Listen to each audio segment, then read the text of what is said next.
Welcome to bitcoin world media, जहां हम करेंगे क्रिप्टो की बात आपके साथ।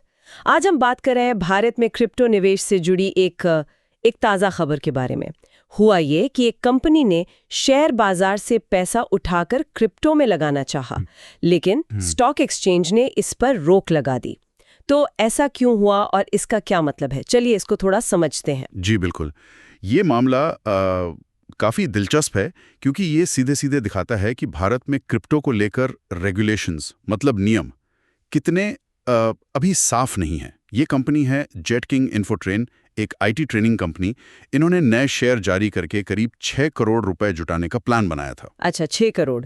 और फिर बॉम्बे स्टॉक एक्सचेंज मतलब बीएसई, उसने इन नए शेयरों को लिस्ट करने से मना कर दिया। तो वजह क्या बताई गई? देखिए, मुख्य वजह थी कि ये पैसा इस्तेमाल कहाँ होना था। जेट किंग ने अपने प्लान में बताया था कि ये जो 6 करोड़ वो जुटा रहे हैं उसका करीब 60% यानी लगभग 3.25 करोड़ रुपए। 60%, काफी बड़ा हिस्सा है। हाँ बिल्कुल।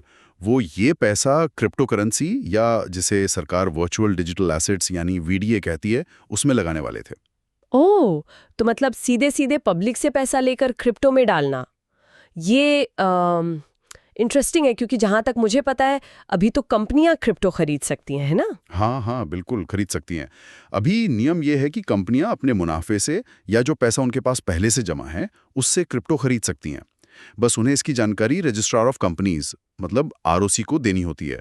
और जेटकिन के पास तो पहले से भी कुछ क्रिप्टो होल्डिंग्स हैं, ऐसा नहीं कि वो पहली बार खरीद रहे थे। अच्छा। लेकिन यहाँ जो मुद्दा है वो है पैसा आ कहाँ से रहा है, सोर्स क्या है। हाँ, ये बात सही है। मतलब अपने पैसे और नए शेयर से जुटाए पैसे में फर्क है। तो बीएसई का यही कहना था कि भाई क्रिप्टो में निवेश वाली जो उनकी पॉलिसी है वो अभी अंडर रिव्यू है, मतलब उस पे भी काम चल रहा है। और जब तक ये फाइनल नहीं हो जाता वो ऐसी अर्जियों को मंजूरी नहीं दे सकते जहां पैसा खास तौर पर क्रिप्टो खरीदने के लिए ही जुटाया जा रहा हो। जी बिल्कुल यही बात है। ये एक तरह से रेगुलेटर की सोच दिखाता है। शायद वो पब्लिक मार्केट से आए पैसे को सीधे क्रिप्टो के रिस्क से मतलब जोखिम से बचाना चाहते हैं। ये मुमकिन है। तो ये कदम एक बड़ा सवाल खड़ा करता है कि क्या कंपनियां अब शेयर बाजार से पैसा जुटाकर सीधा क्रिप्टो में लगा सकती हैं। बीएसई का ये फैसला तो यही इशारा कर रहा है कि शायद रेगुलेटर इसके हक में नहीं है, भले ही कंपनियां अपने कमाए हुए पैसे से ऐसा कर लें। हाँ, ये फर्क समझना जरूरी है।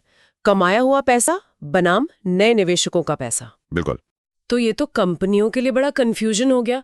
एक तरफ तो सुप्रीम कोर्ट ने काफी पहले कहा था कि क्रिप्टो गैर कानूनी नहीं है, बस नियम बनाने की जरूरत है, और दूसरी तरफ स्टॉक एक्सचेंज ऐसा कदम उठा रहा है।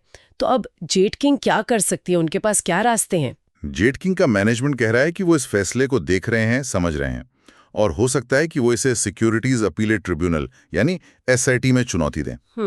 उनका तर्क भी शायद यही होगा कि जब क्रिप्टो गैर कानूनी है ही नहीं तो फिर ऐसी रोक क्यों, खासकर तब जब नियम साफ नहीं है, कोई सीधी मनाही तो है नहीं। सही बात है। और इस एक फैसले का असर सिर्फ जेट किंग पर तो नहीं पड़ेगा, है ना?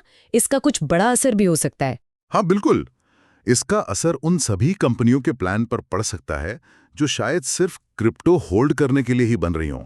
जैसे अमेरिका या जापान में कुछ कंपनियां हैं जो सिर्फ बिटकॉइन खरीद कर रखती हैं। भारत में क्रिप्टो को अभी भी एक अमूर्त संपत्ति यानी इंटेंजिबल एसेट माना जाता है, करेंसी या सिक्योरिटी नहीं। तो ये जो नियमों की अस्पष्टता है उसी से ऐसी दिक्कतें आ रही हैं। ये फैसला एक तरह से पब्लिक मार्केट के पैसे और क्रिप्टो निवेश के बीच में एक दीवार से खड़ी करने की कोशिश लग रहा है। चलिए अब आते हैं सवाल जवाब पर। क्वेश्चन, तो क्या इसका मतलब ये है कि अब भारत में कोई भी कंपनी शेयर बेचकर जो पैसा मिलेगा उससे क्रिप्टो नहीं खरीद सकती? आंसर देखिए, अभी की स्थिति को देखें और बीएसई के इस कदम को, तो फिलहाल तो ऐसा ही लगता है कि स्टॉक एक्सचेंज इसकी इजाज़त नहीं दे रहे हैं। जैसा हमने बात की, कंपनियां अपने पास पहले से रखे मुनाफे या पैसे से खरीद सकती हैं, उसमें दिक्कत नहीं। लेकिन नए शेयर बेचकर खासतौर पे क्रिप्टो खरीदने के लिए ही पैसा जुटाना, उस पर अभी एक तरह से रोक लग गई है, कम से कम जब तक रेगुलेशन और साफ नहीं हो जाते। समझ गया। चलिए अब एक सवाल सोचने के लिए छोड़ जाते हैं। सोचिए, अगर क्रिप्टो में निवेश के नियम इसी तरह साफ नहीं होंगे तो इसका आम निवेशकों और भारत में क्रिप्टो के भविष्य पर क्या असर पड़ेगा? डेली न्यूज़ की जानकारी के लिए हमारे चैनल को सब्सक्राइब कर लें। जल्द ही मिलते हैं एक नए टॉपिक के साथ। धन्यवाद।